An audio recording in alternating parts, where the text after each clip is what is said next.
പ്രിയപ്പെട്ട പ്രേക്ഷകരെ, നമ്മൾ ഇവിടെയും തൃശ്ശൂരും എറണാകുളവും അടക്കം മധ്യ കേരളത്തിൽ ഇന്നലെ രാത്രി മുതലൊക്കെ പെരുമഴയാണ്.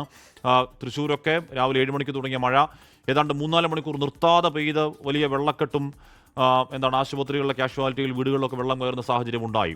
തൃശ്ശൂരിൽ നിന്ന് സൂരജ് സജി, കൊച്ചിയിൽ നിന്ന് ആൻമരിയ, മേഘന മുരളി, ഷഹദ് റഹ്മാൻ എന്നിവർ കേരളത്തിലെ ഏറ്റവും പുതിയ വിവരങ്ങളുമായി ചേരുന്നു. ആദ്യം സൂരജിലേക്ക് തന്നെ പോവുകയാണ്. സൂരജ്, രാവിലെ മുതൽ നമ്മൾ തൃശ്ശൂർ കാണുന്നത് സമാനതകളില്ലാത്ത, അടുത്ത ദിവസങ്ങളിൽ പെയ്യാത്ത പെരുമഴയാണ്. ആ മഴയ്ക്ക് ശമനമുണ്ടോ? വെള്ളക്കെട്ട്, ഗതാഗതം ഒക്കെ എങ്ങനെ പോകുന്നു സൂരജ്?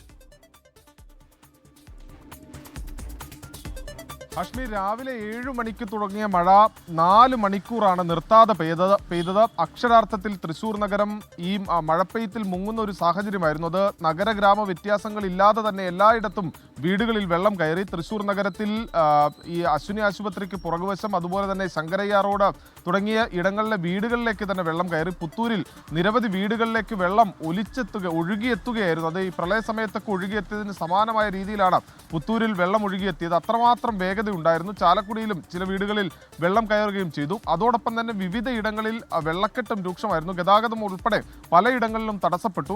പക്ഷെ ഒരു 11 മണിയോടുകൂടി തന്നെ ഈ മഴയുടെ തോത് കുറഞ്ഞതോടുകൂടി വെള്ളം ഇറങ്ങുകയും ചെയ്തു. പക്ഷേ കാശ്മീർ ഇപ്പോൾ വീണ്ടും മാനത്ത് കാറ് കണ്ടു തുടങ്ങിയിരിക്കുന്നു. ഇരുണ്ടു കയറി വരുന്ന മാനമാണ് ഇപ്പോൾ ഉള്ളത്, അന്തരീക്ഷമാണുള്ളത്. അതുകൊണ്ട് തന്നെ വലിയ ആശങ്കയിലേക്ക് വീണ്ടും കാര്യങ്ങൾ പോകുന്നു എന്നുള്ളതാണ്. ഇപ്പോൾ അതിരപ്പള്ളിയിൽ നിന്ന് നമുക്ക് ലഭിക്കുന്ന ഒടുവിലത്തെ റിപ്പോർട്ട് അനുസരിച്ച് ഇപ്പോൾ അതിരപ്പള്ളിയിൽ വീണ്ടും മഴ തുടങ്ങിയിരിക്കുന്നു എന്നുള്ളതാണ്.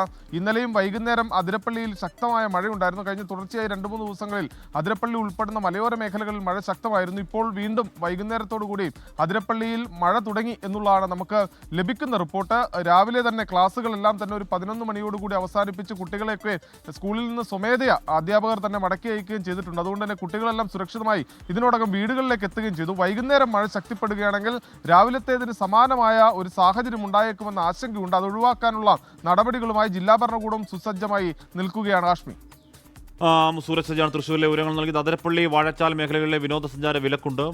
അവിടുത്തെ വനമേഖലകളിലൊക്കെ വലിയ തോതിൽ മഴ പെയ്യുന്നുണ്ട്. ആ മഴയുടെ പ്രതിഫലനം നമുക്ക് നഗരമേഖലകളിൽ കാണുകയും ചെയ്യും. മലവെള്ളപ്പാച്ചിലൊക്കെ കുത്തിയൊലിച്ചു വരുന്ന കാണുകയും ചെയ്യുന്നു. അതുകൊണ്ട് പ്രിയപ്പെട്ട പ്രേക്ഷകർ, ഏതെങ്കിലും തരത്തിൽ മല കയറുക പോലെയുള്ള സാഹസങ്ങളിലേക്ക് ഈ ദിവസങ്ങളിൽ മുതിരാതിരിക്കുക.